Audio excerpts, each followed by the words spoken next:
All right. First of all, you need a plug.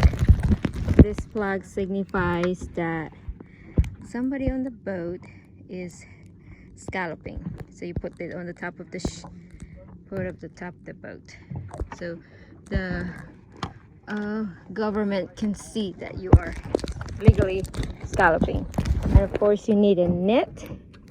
You need a scooper. What do you call this, Linga? A dip net.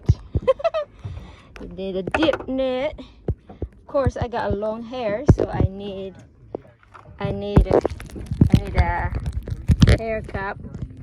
I need also need a